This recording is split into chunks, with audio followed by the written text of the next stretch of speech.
दोस्तों, आज की स्टोरी है जब मेघनाद की मृत्यु के बाद रावण विचलित हो गया तो कहने लगा, आज मुझे यह एहसास हो गया कि लंका का मूल विनाश का कारण यह सीता है। इस सीता को मैं जड़ से ही समाप्त कर दूंगा। दोस्तों, अगर वीडियो अच्छा लगे तो चैनल सब्सक्राइब करना। वीडियो में आगे बढ़ते हैं। एक लंकावासी कहता है, क्या महाराज इस चेतावनी से भी नहीं जागेंगे?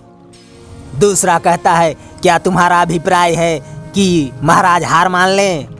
हार नहीं मानेंगे तो वो भी इंद्रजीत की तरह जीवित नहीं रहेंगे। फिर क्या लाभ?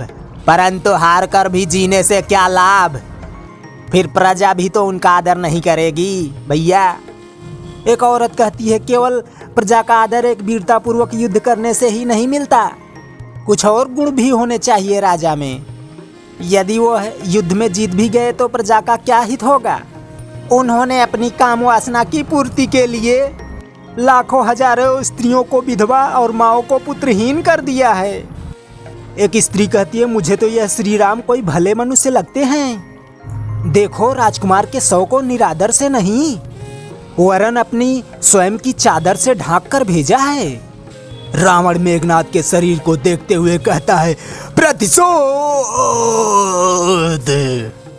फिर रावण कहता, इंद्रजीत, तुम्हारे वध का प्रतिशोध तुम्हारा पिता लेगा। हमने अपने किसी पुत्र से इतना प्यार नहीं किया जितना तुमसे किया। तुम्हारा वध करने वालों को मैं कभी क्षमा नहीं करूंगा। उनके सारे कुल का विनाश कर दूंगा, तीनों लोगों का विध्वंस कर दूंगा।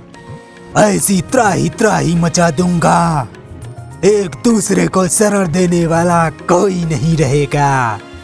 रावण का ससुर दानवराज मैं कहते हैं, लंकेश, तुम सारे संसार का विध्वंस कर दोगे।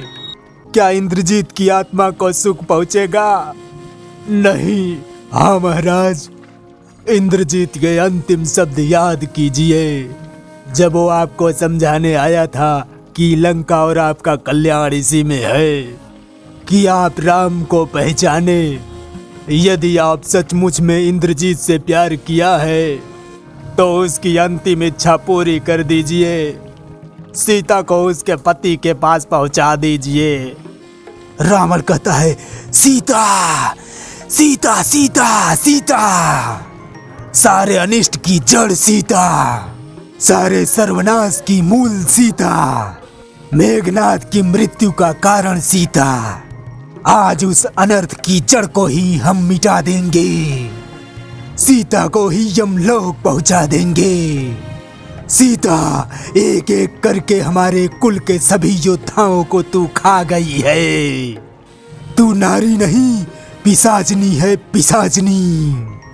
आज अपने पुत्र के प्राणों का मोल हम तुम्हारे प्राणों से चुकाएंगे। रावण के ससुर रावण का हाथ पकड़ते हुए कहते हैं, नहीं, ऐसा निंदनीय कार्य रावण को शोभा नहीं देगा। रावण कहता है, दानवराज मैं, यदि आप मेरे ससुर ना होते, जिस हाथ से रावण का हाथ पकड़ा है, आज हम उस हाथ को ही काट देते।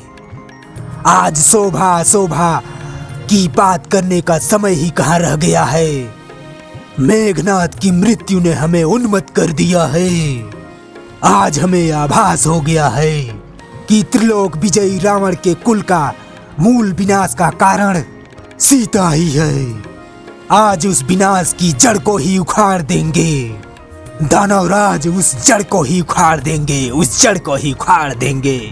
रावण के ससुर दानवराज कहते हैं, भगवान शिव के द्वारा दी हुई यह निर्मल चंद्रहास, इस चंद्रहास से एक निर्बल अपने अधीन नारी का वध करके अपनी कीर्ति को कलंकित करोगे।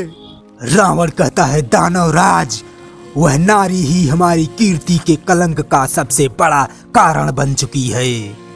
हमारी सुख शांति, ऐश्वर्य और पूरे भरे परिवार के सर्वनाश का कारण उसे मिटाकर अंतर में धधकती उस ज्वाला को ठंडी हो जाएगी। रावण के ससुर कहते हैं, दशानन, जिस चंद्रहास से तुमने दिग दिगंतर तक अपने पराक्रम की धाक जमा दी, जिसके धार से इंद्र कुबेर दिक्पालों को इंद्र आदि के शीश अपने चरणों में झुका लिए, उसे एक निर्दोष निरीह नारी से खून से रंजित करोगे तो तुम्हारे आराध्य भगवान शिव भी तुम्हें क्षमा नहीं करेंगे। स्त्री हत्या से बड़ा पाप, अधर्म, कायरता दूसरी नहीं। रावण कहता नहीं, सीता जैसी अमंगलकारी स्त्री का वध कोई पाप नहीं। वो इस योग्य नहीं कि उसके लिए इतना मोल चुकाया जाए। रावण के ससुर कहते हैं, नहीं वत्स, आज हम जो मोल चुका रहे हैं वो सीता का मोल नहीं चुका रहे हैं, लंका की रक्षा का मोल चुका रहे हैं। यदि इंद्रजीत के और माल्यवान के संधि के परामर्श को आप नहीं मानते तो दूसरे दृष्टिकोण से सोचिए। शत्रु ने राक्षस जाति को मिटाने के लिए आक्रमण किया है। हमें अपनी जाति और उसके गौरव की रक्षा करनी है। इस समय यह आवश्यक है कि हमारा राजा कोई ऐसा कार्य न करे जिससे हमारी जाति के गौरव को धब्बा लगे। आज लंका का सबसे वीर योद्धा और अनमोल रत्न मारा गया है। यह परम दुख और संकट की घड़ी है। ऐसे ही समय में उनके जाति और धैर्य की परीक्षा होती है। यदि आप सीता को इस निसहाय अवस्था में वध कर देंगे, सब कहेंगे कि रावण युद्ध में राम से टक्कर ना ले सका, तो एक निसहाय स्त्री का वध करके अपनी वीरता दिखा रहा है। लंकेश, यह धैर्य धारण करने का समय है। इस समय सारी लंका आपके मुंह की ओर देख रही है कि उसके राजा में कितना साहस, कितना धैर्य है। अब आपके कंधों पर लंका का सारा उत्तरदायित्व आ पड़ा है। क्या महान रावण अपने उत्तरदायित्व को संभालेगा या नहीं? रावण कहता है, अवश्य संभालेगा। दानवराज कहते हैं, दशानन, एक बार फिर सोच लीजिए।